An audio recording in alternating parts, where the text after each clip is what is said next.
Hey, welcome to my garage.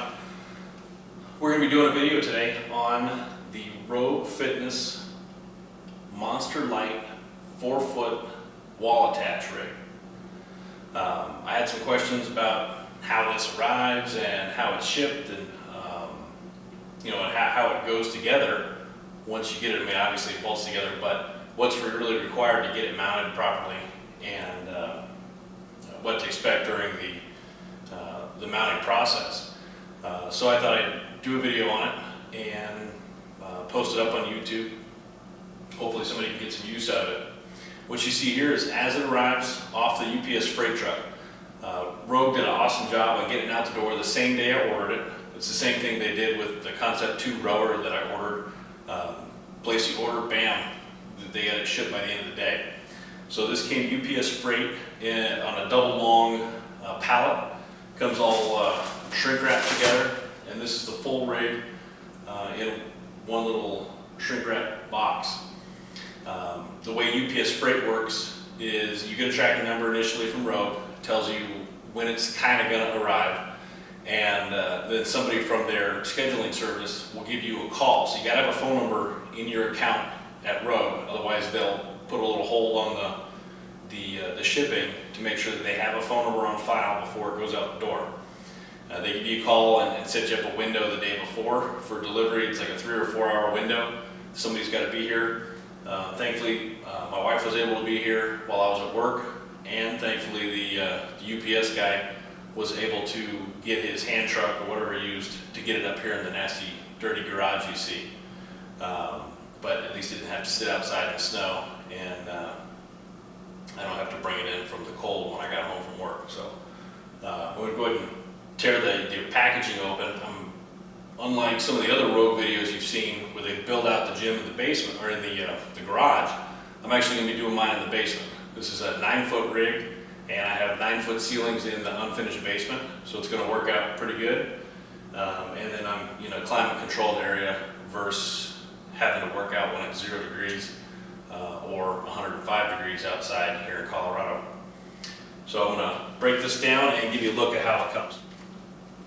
Alright, so as you see it here, all the saran wrap removed, everything's in boxes and bound down here pretty good. I'm going to tear open a few of the boxes and see what we got inside. Alright, so here's what you got in the boxes. Definitely quality stuff. I'm coming out of using some PowerTech workout gear, cage and a few other pieces of equipment from PowerTech, and I'm going more towards CrossFit style lifting, and I felt this would be a good investment, and I sold off all the PowerTech stuff, and I can tell you there's no comparison. Looking at this versus the stuff that I just sold, the thickness of the material is night and day different. The quality of the powder coating is also night and day different. This has a real nice texture finish on it. All the flanges at the ends of each of the pieces and the uprights is actually a little bit thicker than 3/8 of an inch. They've got holes drilled to support 1/2 inch bolts, and you've got laser cut Rogue logo in the top there. I would assume all these holes in the uprights are laser cut as well. I mean, everything is perfect. There's no rough spots anywhere. The J hooks are also 3/8 inch thick. They've got the like Delrin or some kind of a softer material on here, so you don't jack up the knurling on your Olympic bar. Nice hardened pin that goes in to the uprights, and then it locks in place when it rotates. You got a couple boxes of 5/8 hardware, and I'll get this down to the basement and start working on how I'm actually going to get it installed, anchored into the basement wall and then the basement floor. I got a whole bunch of different concrete anchors so that I didn't have any issues trying to pick the one that would work the best, and I'll go over those once we get down in the basement. But everything here looks absolutely fantastic. All right, welcome to my basement. Everything fit down here just right. I've got about a 1/2 inch of clearance between the floor and the overhead beams of the basement. Even if I had to line one of these up right underneath one of the beams, it would be fine. I don't necessarily have to. I can't mount the side supports as high as possible. I can't mount into this hole because in the upper part of this flange would be above the basement wall and there'd be nothing to tie into. So I've got to go down one hole on that guy, and I should be able to bolt all 3 perfectly into the concrete wall that's right behind me. I am going to go ahead and put the cross member of the middle section here all the way up as high as it'll go. So that'll be, I think that gives me about 8 feet from the floor to this bar, and then I'll have, I'm going to have one of the bars mounted so that the lower pull-up bar is about 7'9", I think, and then the other one I'm going to lower a little bit more to my wife's preference. So if she wants it at 7'6" or 7'5", I'll find a hole that matches that, mount it on that upright, and then drill the holes accordingly into the wall behind me. Now you get the kit that has 5/8 bolts. These are grade 5 bolts, which are perfect for this kind of structural stuff. You don't need grade 8 bolts for this. It's not like there's a lot of twisting and load bearing stuff like on a vehicle where you need grade 8 bolts. You get flat washers. Obviously, bolt goes through the flat washer. You want the flat washer on the outside. This is just kind of general sense here because this is going to try to crush a little bit as you tighten it up if you get it too tight, and that helps spread out the load on the side of the beam here. On this side, you don't have any issue with that because you've got this 3/8 inch steel plate that you're bolting to. So on the other side, you use your lock washer and then your nut, and go ahead and tighten those guys down. I've already got these in place, and what you need is either a 24mm socket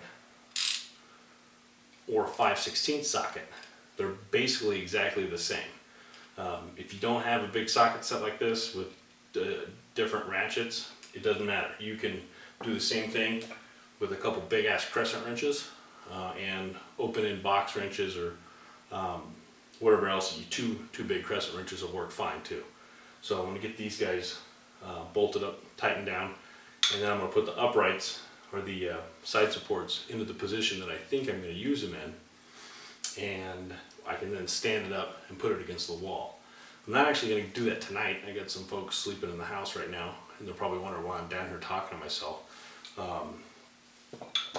But we'll get to that in the morning, and the lighting will actually be better at that time when we get some natural light coming through the basement.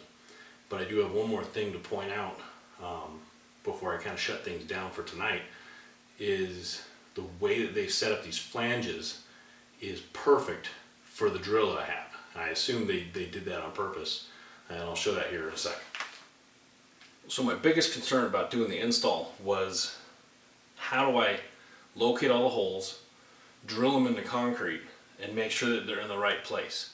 I've done projects where you can't have the piece in place and you'd be able to use the drill because there's not enough clearance between the item you're working on and the hole it needs to go through. So you have to mark it and then take the piece away and drill your holes. And inevitably, especially with 3 different holes, you're going to have one that doesn't line up right. So then you can't re-drill the concrete and make it fit just right, because if you auger out the hole at all or wallow it out with any kind of angle, you ruin the hole and it won't hold the anchor that you're trying to put in it. And so you're obviously stuck kind of augering out these holes in the flanges. Well, thankfully, as soon as I got down here, I grabbed my drill and lined it up to see if there was clearance. And they made it so you can use the drill with the item in place. So first off, you can't have a gigantic drill. You know, anything bigger than this, it probably isn't going to work. But this appears to work perfect. And you've got to have a hammer drill. Don't let anybody tell you, well, you can use a rotary drill on the concrete, because it's just not going to work. You'll burn out bits and you'll waste a ton of time. So go get a hammer drill. If you don't have one, borrow one, which is what I did here. It cost me a 12-pack of beer to the buddy that I'm borrowing it from, which is fine with me because I get to keep it for a week if I want, and get all the holes drilled right and not go through a whole bunch of expensive drill bits. So to show you what I'm talking about, I got 3 flanges in the base here, or 3 holes in the flange in the base, and you can feed it all the way through and have plenty of clearance with the item in place. So I get it put exactly where I want it, line up the bit, drill my hole, and put my bolt in. Same thing goes on the flange for the side supports. So I've done some concrete stuff in the past just as a homeowner, and I've never had good luck with these wedge anchors. They go in and then they have a sliding collet on here, and as you tighten up, the collet moves down to the cone section and kind of expands into the concrete. Never been impressed with these. I didn't really want to use them, so I had to look around some to find my other options. Now, Rogue says the bottom bolts have to be a minimum of 3/8 inch diameter and 3 inches long. So what I've got here is a 3/8 by 3 inch bolt. This was the first one that I found, which was the type that I wanted to use. It's basically you drill a hole with the proper size drill bit, and then you run your 3/8 inch anchor straight in like a lag bolt into concrete. Searching around at some other stores, what I found was some that were a little longer, so I can get 4 inches of bite. The concrete here is actually about 4.5, 5 inches thick. So I'm going to end up drilling all the way through the concrete because you need a little bit of space at the end of this in the hole, so you don't get dirt and debris as you're running it down, compacting in the bottom and keeping you from bottom out the screw. So you need about 1 inch of space in your hole, which is going to cause me to drill all the way through the floor of the basement, which is no big deal. But I'm going to use 1/2 inch in the bottom, and I'm going to use 4 inch long bolts. These actually don't fit. They're a little bit tight, so I'm going to have to just run the drill through there with a 1/2 inch bit, maybe a step up, and just clear it out of the powder coat, and these should drop in. Now the top supports, Rogue says you have to have a minimum of 1/2 inch anchors, which is what this is, by 3 inches long. I chose to go ahead and go with a 4 inch anchor just for a little bit of extra support. But if you look at the specs on these things, they're like ridiculous. They're like 20,000 pounds is what they're supposed to hold a static load. So 3 of these at 4 inches through my basement walls, which I guess are probably about 8 inches thick. I'll drill in 5 inches or so to give it that gap that I need. And what I'll do while I'm drilling is have the drill throw a little electrical tape on the drill at the depth that I want, so I know when I get to that electrical tape touching the flange here, I'm deep enough. And then what you want to use is a little compressed air, either with a compressor or one of those spray cans like you'd spray out a computer keyboard kind of thing, and you run that inside the hole, blow out all the concrete dust so it's a clean hole, and then you take an impact gun with the proper size socket and give yourself a good forward push and let these things bite in, and they should drive straight into the concrete and lock up the piece nice and tight. Now if I have a little bit of offset in my holes and they're not just perfect, that should be fine. I actually drilled these for 5/8, so I got a little bit of movement with these 1/2 inch bolts. I'm fine with that. I'll leave it at that. And these kind of have a self-locking head that keeps them from backing out. So I'll end up with 3 in the wall and 3 in the floor. I'm going to use a regular metal bit prior to drilling the concrete bit in my stall mats that I have here. These are just stall mats from one of the horse supply stores around here, and they're super hard. They're not like regular leather. They're not like regular rubber where a drill bit kind of mushes in and doesn't drill real well. These are really hard, so I think a regular metal drill bit will drill through these, and I just blow the rubber material out of the way once I hit concrete, and then grab my concrete bit, run my drill in, and then drop my bolts. It should be pretty easy. I'll have the frame all bolted up tonight, and then stand it upright, put it right in position, make sure I'm good where I am, and then start drilling holes. I'll probably do one hole on one side, put a bolt in to kind of locate it, make sure it's good where I want it, go over to the other side, drill one hole, put a bolt in that side, and probably go ahead and cinch it up. At that point I'll have the back of it tucked tight against the wall, and then I can go around and drill the other four holes, and then drop in my other anchors into those holes, and then move down to the base and get those done. So it's morning here, the rack is all set up, installed the 6 bolts to put all the cross members in. I did the front one all the way up. This puts the lower pull-up bar at 8 feet. I think it's a little bit tall for me. I'm 5'11", so I'm probably going to drop it down at least one hole. And then the side ones, with them drop down one hole from the very top where it needs to be the anchor in, we're looking at 7'10" for the sidebars.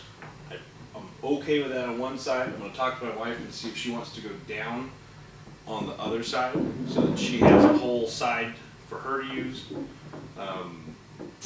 And then this one will be down about here at just over 9'6".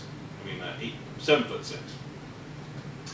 So when putting these bolts in, my suggestion is to kind of keep an eye on the lock washer, and when that cinches down and it gets flat, go ahead and stop there.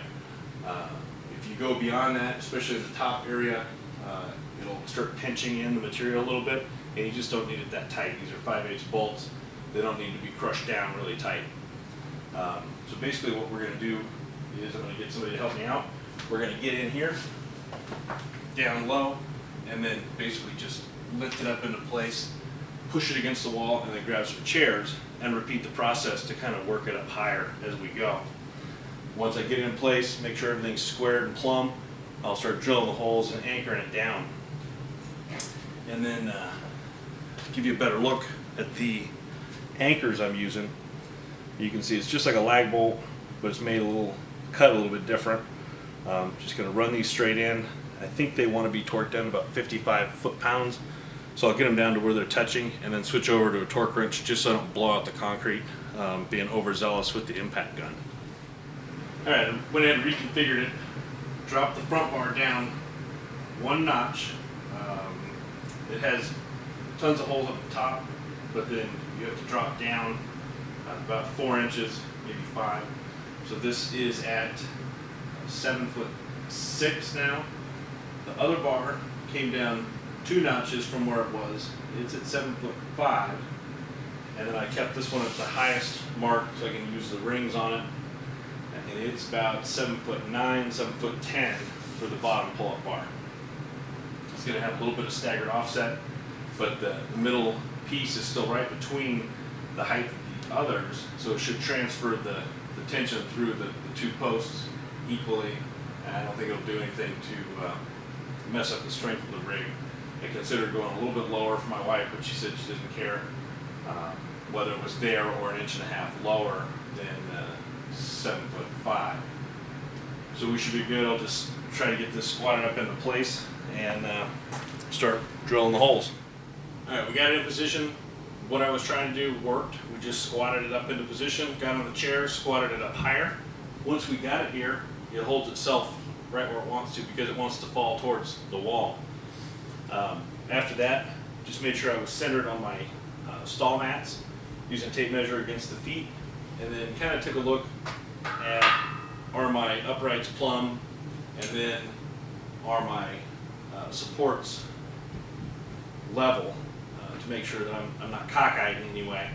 And from that point on, I'm going to have somebody assist me make sure it stays in place, and I'm going to go and drill the 2 center holes and get those anchored.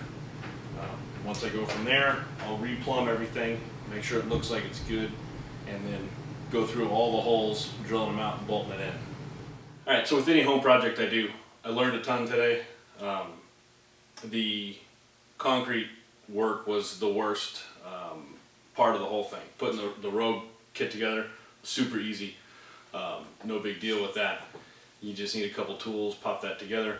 I ended up going through 3 different concrete drill bits with the hammer drill, trying to get all these the proper properly drilled. So buy extra drill bits. I only needed the 6-inch drill bit. I didn't need that great big long one you saw earlier. So just buy like a handful of the 6-inch bits. And remember, Rogue says they want a 1/2 inch by 3-inch anchor into the concrete up here. So you get 6 of those you need to get. I did 1/2 by 4. I don't think you need to do that. Once I tied those in, it was pretty amazing how strong they were. So I think it was kind of overkill to go with 4-inch. And I did 4 1/2 inch by 4 all the way around. So I kind of made things harder on myself. Rogue says you can do 3/8 by 3-inch in the bottom. I just happened to drill out the bottom plates to accept the 1/2 inch bolts, and then used 1/2 by 4 all the way around, and everything came out rock solid. So basically the Rogue stuff was super easy to put together. You need a couple ratchets, a couple 5/16 sockets, and that's pretty much it. You get everything snugged up, flatten out those lock washers, give it a little bit more, and you're pretty much good. When you're drilling the concrete, you've got to have a hammer drill. If you don't have one, go out and buy one, rent one, borrow one, do whatever you got to do. Get a bunch of bits for this, the proper bits to drill your anchors. You're going to need a total of 12 anchors. So I went all 1/2 by 4, but you can follow Rogue's directions and do 1/2 by 1/2 by 3 for the upper concrete anchors, or 3/8 by 3 for the lower, and just get all the proper drill bits for doing that. These anchors worked perfect. They drove right in, and one of the big benefits to having a hammer drill or an impact gun, it drove in much quicker. So have an impact gun to drive those in.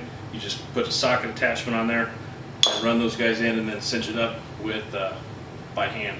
I'm sure some of these took 75, 100 foot-pounds to get driven all the way in. So they say torque them down to 50. They're way over that at this point just to get them driven in. I didn't ever break out the torque wrench or worry about it. They seem to hold up just great as I torque them down, putting full body weight on one of these sockets, ratchets that you see here. The other nice thing to use is a level. Just to eyeball everything is probably fine for most people. Otherwise you can throw a level on it, tweak your base a little bit one way or the other, and get it all cinched up. So here's a close look at the lower flange. This is at 3/8 steel. There's 3 holes that were drilled already for that are 1/2 inch. But with the way that these anchors have these big biting teeth on them, they're actually over the size that they say they are. The shank itself is a 1/2 inch, and then the threads on it are larger. So I had to drill these out to 5/8 in order to use the larger anchors, which really aren't needed. But overkill is never enough, so I went ahead and dropped in the 1/2 inch anchors, and we'll call it good. Here's a close look at one of the J-hooks. Basically, you rotate it up, pull it out, you got your hardened pin, your lock on here, and they go in, nice firm hold. Here's a close look at the upper mounts. You get a total of 3 bolts through that 1/2 inch flange there, and I can't say enough about the quality that they put into their construction. Everything looks great. I can do anything I want on it. It doesn't shimmy, shake, or do anything.